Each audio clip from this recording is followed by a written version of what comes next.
At what moment did you realise boxing was tough?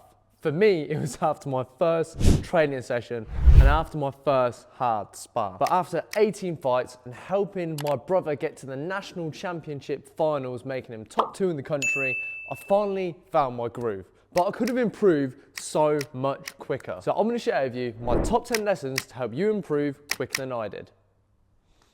Whew. I found that it's obvious to find out if you've got good fitness or not. Just have your first sparring session, because this brings me onto lesson number 1. You can't cheat the grind. You will get punched in the face if you're not doing the work. So it's all well and good doing your own comfort training, but when you get in the ring, if you're not doing the work, you will get caught out. So don't cheat the grind. I used to get family members ask me all the time, and I still do now, what's your favourite punch or what's your favourite combination? And it wasn't until not long ago that I realised your jab is your best and most important punch. So lesson number 2 is work on your jab more than any other punch, because it will be your best and most important punch. I can't stress it enough. I used to think that having a good hook was nice because that can be a strong punch, maybe even a rear hook. It sounds good, it sounds like a knockout shot, right? But if you haven't got a good jab and you can never land any other punches, then it doesn't matter, does it? You have to have a solid, strong jab to make sure you can set up other good punches. So work on that jab more than any other punch.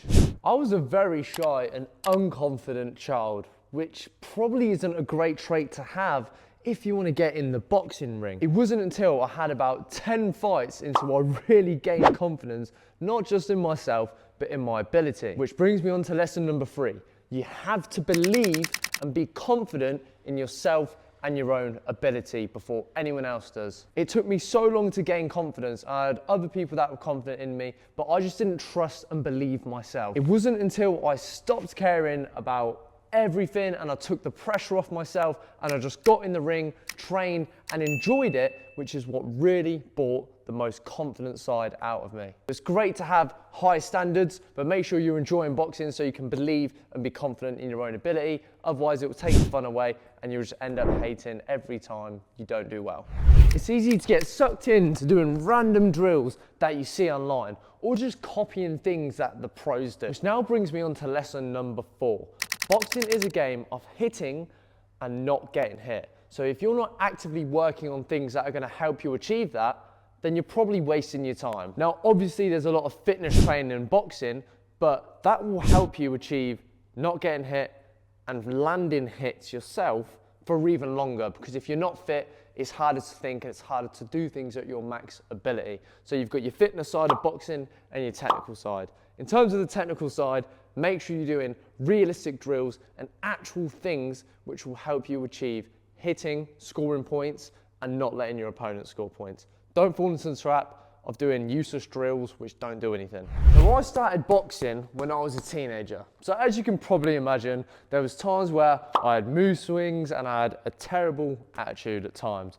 But boxing taught me a valuable lesson. So lesson number 5 for you is going to be you have to control your emotions. Now in boxing, especially in the boxing ring, if you're in a fight, if you get hit in the face and you get upset and you show that you're angry, that can be used against you.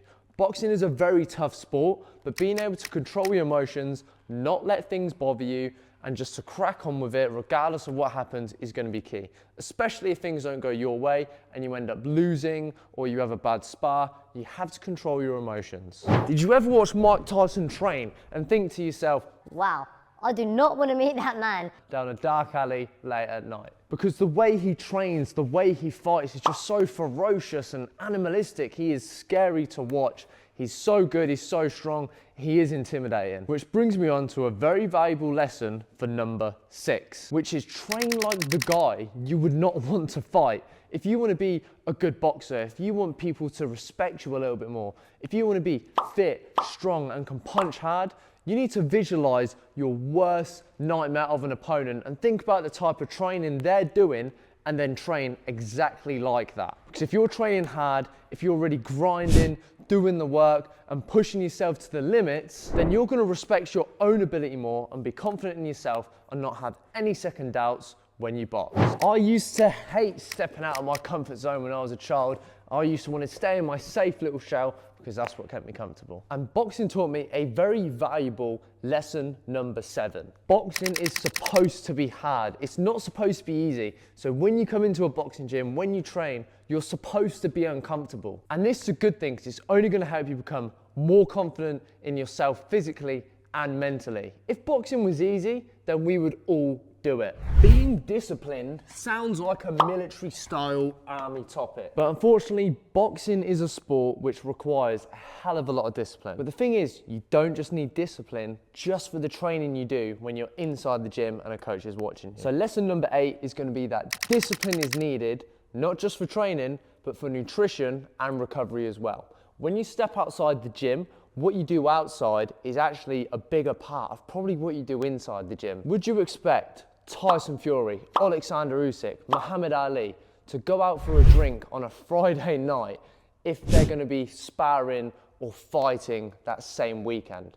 No, because that comes down to being disciplined. They're making the right choices so they can better themselves in the future. So when you're away from the gym, make sure you're making good choices which are going to aid your boxing journey.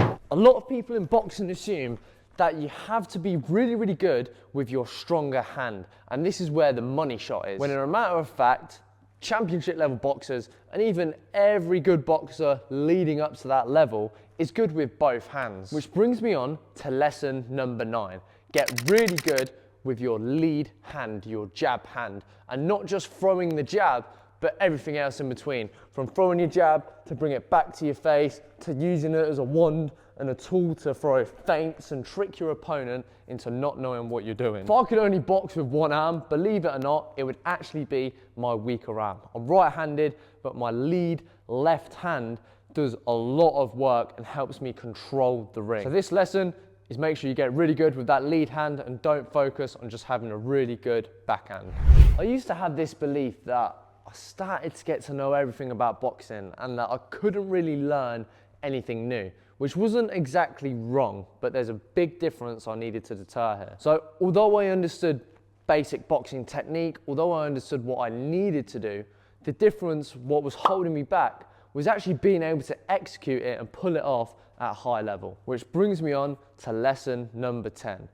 Being a master at what you do is practicing it so much that it becomes natural and you can do it at a high pace. We all know that we've got to keep our hands up, but when you get tired, it's easy to drop them. So to perfect any skill, it's not just about having the knowledge of knowing what you need to do, it's actually being able to pull it off in real life scenarios. If you've made it this far, then you clearly care about becoming a better boxer. I'd highly recommend joining my free Beginner to Boxer program. I'm gonna leave a link in the description. It's completely free to join. You can get coaching from me. Otherwise, I'll see you later. Hope to see you soon.